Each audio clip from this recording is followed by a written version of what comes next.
Hi guys, എല്ലാവർക്കും നമസ്കാരമുണ്ട്. അതെ, ക്യാപ്ഷൻ കണ്ടുകൊണ്ടാണ് നിങ്ങളൊക്കെ വന്നതെന്ന് എനിക്ക് മനസ്സിലായി. പക്ഷേ നിങ്ങളെ ആരും ഞാൻ നിരാശപ്പെടുത്തത്തില്ല. നമ്മുടെ ഹണി ചേച്ചിയുടെ കുറച്ച് കാര്യങ്ങൾ ഞാനൊന്ന് പറഞ്ഞുതരാം. നമ്മുടെ ഹണി ചേച്ചിക്ക് ശരിക്കുള്ള പേരെന്നറിയാം. ചേച്ചിയുടെ പേരാണ് ധ്വനി. ചേച്ചി വീട്ടിൽ വിളിക്കുന്ന പേരാണ്, ഓമനിച്ച് വിളിക്കുന്ന പേര് പൊന്നു. ഇതെല്ലാം പോരഞ്ഞിട്ട് ചേച്ചി നമ്മുടെ സിനിമയിലിട്ട് വന്ന ഇവിടെ നിറയെ 2005 ഇതൊക്കെ നിങ്ങൾക്കൊക്കെ അറിയായിരിക്കും. ഇതിൽ അറിയാത്ത കുറച്ച് പേരുണ്ട്, അവർക്ക് വേണ്ടിയിട്ടാണ് ഞാനീ പറയുന്നത്. ഞാനിപ്പോൾ ഇങ്ങനൊരു സംഭവം ഉണ്ടായിക്കൊണ്ട് വന്ന് വേർന്നത് കൊണ്ടല്ല. ഞാനിടുന്ന വീഡിയോസ് ഒന്നും കാണാൻ ആരുമില്ല. ചേച്ചിയുടെ പേര് വന്നപ്പോൾ നിങ്ങളെല്ലാവരും വന്നില്ലേ, ഇത് കാണാൻ വേണ്ടി വന്നില്ലേ. പിന്നെ പ്രധാനമായിട്ടുള്ളൊരു കാര്യം പറയാനുള്ളത്, പുള്ളിക്കാരത്തി തീരുമാനം മാറ്റിയെന്ന് പറയുന്നത് വെറുതെ ആയിരിക്കാൻ ചാൻസ് ഇല്ല. ചിലപ്പോഴാണെന്നുണ്ടെങ്കിൽ എനിക്ക് തോന്നുന്നത് പുള്ളിക്കാരത്തി തീരുമാനം മാറ്റി കല്യാണം കഴിക്കാൻ ചാൻസ് ഉണ്ട്. നല്ല മിടുക്കന്മാരായ ചേട്ടന്മാരൊക്കെ റെഡി ആയിട്ടിരുന്നു.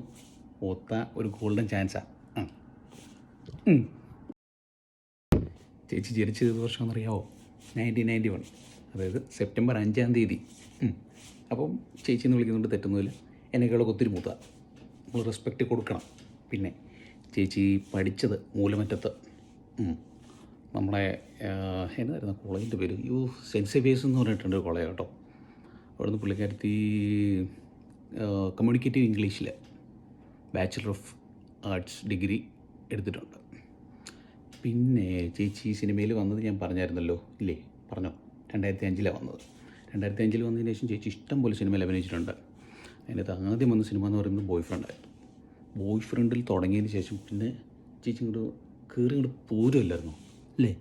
ചേച്ചി ബോയ് ഫ്രണ്ട് അഭിനയിച്ചതിന് ശേഷം പിന്നെ നമ്മുടെ ഹോട്ടൽ കാലിഫോർണിയ ഉണ്ട്. പിന്നെ നമുക്ക് എല്ലാവർക്കും ഏറ്റവും ഇഷ്ടപ്പെട്ട സിനിമ ഏതായിരുന്നു? ട്രിവാൻഡ്രം ലോഡ്ജ്. അത് കഴിഞ്ഞതിന് ശേഷമാണ് ചേച്ചി ഇങ്ങനെ കുറേ കളറുകളുടെ പടങ്ങളിലെല്ലാം അഭിനയിച്ചിട്ടുണ്ട്.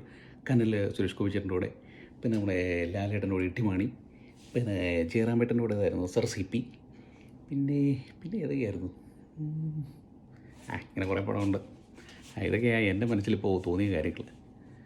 ചുമ്മാ എന്തെങ്കിലുമൊക്കെ വേണ്ട, രസമല്ലേ? തെറി പറയേണ്ടവർക്ക് തെറി പറയാം, കമൻറ്റ് ഇടേണ്ടവർക്ക് ഇടാം. ആരെങ്കിലും എന്തെങ്കിലുമൊക്കെ ഒരു കമൻറ്റ് ഇട്ടിട്ടു പ്ലീസ്, എനിക്ക് അത്ര മതി. അപ്പം കണ്ട എല്ലാവർക്കും താങ്ക്സ്. ബൈ.